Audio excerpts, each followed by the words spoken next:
Hello, dear students. So, we are still continuing with the chapter of LPG policies. I told that I'll discuss about the failures and achievements of liberalization and privatization in India. Let's discuss about the achievements of liberalization and privatization. First of all, उदारीकरण एवं निजीकरण की सफलताओं के बारे में सबसे पहले हम चर्चा करेंगे। राष्ट्रीय आय में सबसे पहले वृद्धि हुई लिबरलाइजेशन और प्राइवेटाइजेशन के आने से। अर्थव्यवस्था में विकास दर 2 अंक तक पहुंच गया। औद्योगिक उत्पादन का विस्तार एवं विविधीकरण हुआ। वर्तमान में भारत विश्व का 10वां सबसे बड़ा औद्योगिक राष्ट्र बनकर उभरा हुआ है। देश के विदेशी व्यापार में मात्रा, संरचना एवं दिशा सभी दृष्टि से विस्तार हुआ था। देश में विदेशी मुद्रा कोष में रिकॉर्ड वृद्धि हुई। राजकोषीय घाटे को नियंत्रित करने में सफलता मिली। देश में विदेशी व्यापार की मात्रा और मुद्रा कोष में रिकॉर्ड वृद्धि की गई। इस तरह से हम लोग देखते हैं कि बहुत सारी सफलताएं हम लोगों ने इस एलपीजी पॉलिसी या नई औद्योगिक नीति के आने से देखा है। इसकी कुछ असफलताएं भी हैं जो हम चर्चा करेंगे। सबसे पहले कि निर्धन वर्ग को मिलने वाली सामाजिक सहायता में कमी की गई है। घरेलू बचत तथा निवेश की दर कम हो गई है। कृषि क्षेत्र में निवेश की दर कम हुई है।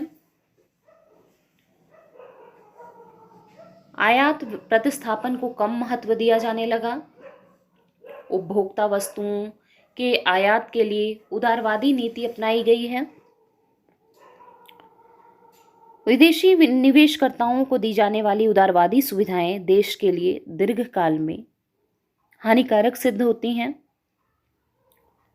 तो ये कुछ फेलियर्स हैं हमारे लिबरलाइजेशन और प्राइवेटाइजेशन के। नेक्स्ट टॉपिक है हमारा, जो लास्ट टॉपिक है अपने इस चैप्टर का, वो है ग्लोबलाइजेशन, विश्वव्यापीकरण। सबसे पहले हम देखेंगे कि यह विश्वव्यापीकरण होता क्या है। विश्वव्यापीकरण वह प्रक्रिया होती है जिसमें विश्व बाजारों के मध्य एक पारस्परिक निर्भरता उत्पन्न होती है और व्यापार देश की सीमाओं में प्रतिबंधित न रहकर विश्व व्यापार में तुलनात्मक लागत लाभ दशाओं का विदोहन करने की दिशा में अग्रसर होते हैं। अर्थशास्त्रियों के अनुसार ग्लोबलाइजेशन के 4 अंग हैं। वह 4 अंग इस प्रकार हैं। सबसे पहले ट्रेड बैरियर्स, व्यापार अवरोधक। ट्रेड बैरियर्स को कम करना ताकि वस्तुओं का विभिन्न देशों में बेरोक टोक आदान प्रदान किया जा सके। ऐसी परिस्थिति कायम करना जिसमें विभिन्न राज्यों में पूंजी का स्वतंत्र रूप से प्रवाह हो सके। ऐसा वातावरण कायम करना कि टेक्नोलॉजी का निर्बाध प्रवाह हो। ऐसे वातावरण को कायम रखना जिसमें विश्व के विभिन्न देशों में श्रम का निर्बाध प्रवाह हो सके। संक्षेप में विश्वव्यापीकरण के लिए निम्नलिखित के आवागमन पर सभी तरह की रुकावटों को हटा लिया जाए। वस्तुएं, सेवाएं, पूंजी, टेक्नोलॉजी। इस प्रकार विश्वव्यापीकरण शब्द से तात्पर्य है विश्व एक बाजार है। तो यह विश्वव्यापीकरण का अर्थ है, ग्लोबलाइजेशन का अर्थ है। इसकी कुछ विशेषताएं हैं, वह इस प्रकार है। देश की अर्थव्यवस्था को विश्व की अर्थव्यवस्था के एक साथ एकीकृत किया जाता है। वस्तुओं, सेवाओं, पूंजी, तकनीक तथा श्रम संबंधी अंतर्राष्ट्रीय बाजारों को एकीकरण हो जाता है और इनके आवागमन पर सभी प्रकार की रुकावट हटा ली जाती है। बहुराष्ट्रीय कंपनियों का विस्तार होता है, मल्टीनेशनल कंपनीज आती हैं, सरकार की संरक्षणात्मक नीतियों का क्षेत्र कम हो जाता है। तो इस प्रकार ये कुछ विशेषताएं हैं हमारे ग्लोबलाइजेशन की। और हम भी यह समझते हैं, अब ये पढ़कर समझ रहे हैं कि विश्वव्यापीकरण होने से बहुत फायदे हैं, अपने कंट्री को भी, अपने लोगों को भी और अपनी अर्थव्यवस्था को भी। जो विश्वव्यापीकरण को फॉस्टर करने के लिए फैक्टर्स हैं वो इस प्रकार से हैं। सबसे पहले है कि तकनीकी परिवर्तन आती है, दूसरा है प्रतिस्पर्धा, कंपटीशन आना, तीसरा है उदारवादी नीतियां, लिबरलाइज्ड पॉलिसीज, चौथा है एक्सपीरियंसेस ऑफ डेवलपिंग कंट्री, विकासशील अर्थव्यवस्थाओं के अनुभव। सबसे पहले हम देखेंगे तकनीकी परिवर्तन के बारे में। तकनीकी भारत में विश्वव्यापीकरण को प्रोत्साहित करने में तकनीकी परिवर्तन की बहुत बड़ी भूमिका रही है। तकनीकी परिवर्तन ने देश में उत्पादन लागत में कमी लाई है और उत्पादन मात्रा का विस्तार किया है। प्रतिस्पर्धा बढ़ी है। अर्थव्यवस्था के खुलेपन के कारण घरेलू उद्योगों ने स्वयं को विदेशी उन्नत तकनीक से जोड़कर प्रतिस्पर्धा के आगे लाया है और खुलकर प्रतिस्पर्धा भी की है। विश्वव्यापीकरण के विकास का मुख्य कारण भारत द्वारा अपनाई गई उदारवादी नीतियां हैं। उदारवादी नीतियों के कारण अर्थव्यवस्था में विदेशी निवेश प्रोत्साहित हुआ है। वैश्वीकरण की प्रक्रिया को अपनाने वाली विकासशील अर्थव्यवस्थाएं जैसे कोरिया, थाईलैंड, सिंगापुर आदि ने आर्थिक दृष्टि से बहुत अधिक सफलता देखी है और भारत जैसे अन्य देशों को अपनी अर्थव्यवस्थाओं का वैश्वीकरण करने के लिए प्रोत्साहित भी किया है। तो ये फैक्टर्स हैं जिन्होंने भारत में विश्वव्यापीकरण को प्रेरित किया है। नेक्स्ट टॉपिक इज भारतीय अर्थव्यवस्था का विश्वव्यापीकरण, globalization of Indian economy. Bharat में भी विश्वव्यापीकरण की प्रक्रिया धीरे धीरे गति पकड़ रही है। भारत में 1991 में शुरू हुई यह आर्थिक नीति के अंतर्गत खुलेपन के लिए जो क्षेत्र सामने आए हैं वो हैं, सबसे पहले नई व्यापार नीति। इससे क्या हुआ? व्यापार का विश्वव्यापीकरण हुआ।